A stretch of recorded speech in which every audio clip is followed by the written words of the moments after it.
Hi, my name is Allison Insall. I'm the Director of Education and Public Programs here at the Connecticut River Museum. Thank you for joining us. As you can imagine, this has been a very challenging year for most museums, particularly us in terms of education planning and public program planning.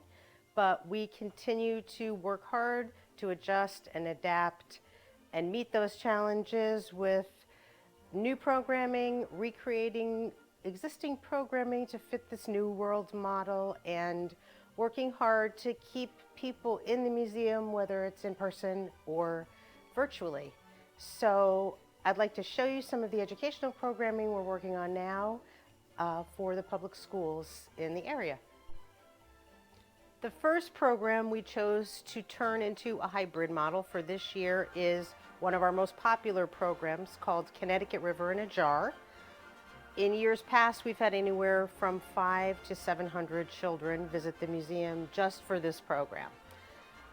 So what we did here is make the program continue to be available to them, but just in a different format.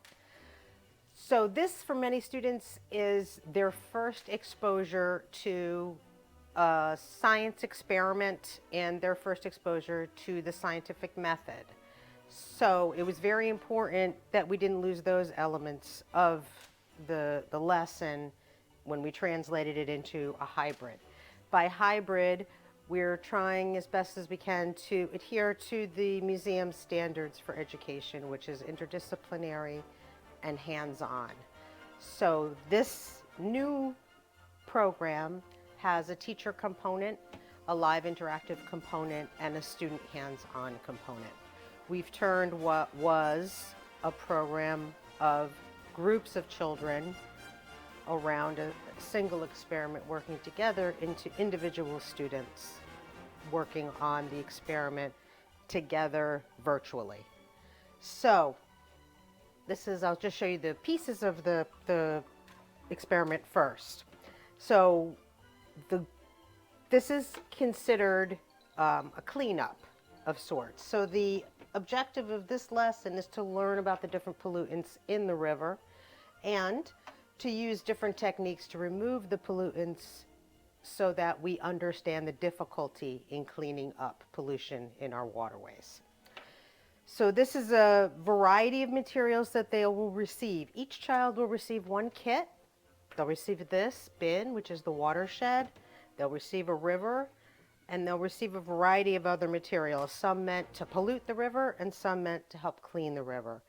They'll get floatable pollutants like styrofoam, they'll get dirt, they'll get oil, all non-toxic of course, and then they'll get a variety of cleanup materials. Here is where they'll do their scientific method. They'll think about what they think may work to clean up something, and then they'll record their results. Afterward, we talk about a lot of different things, but we always make sure to talk about how long it takes pollutants to decompose in the river. And this is a worksheet that we distribute that they can relate to, that shows the difference between a Coca-Cola can decomposing taking 200 years and a cardboard box taking 2 months. So this is always something that helps them really understand what they just learned.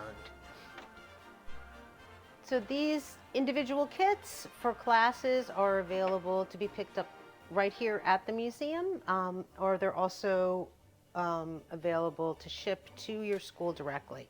We're working on other programs using this hybrid model, including the ivory trade, David Bushnell and the turtle, the War of 1812.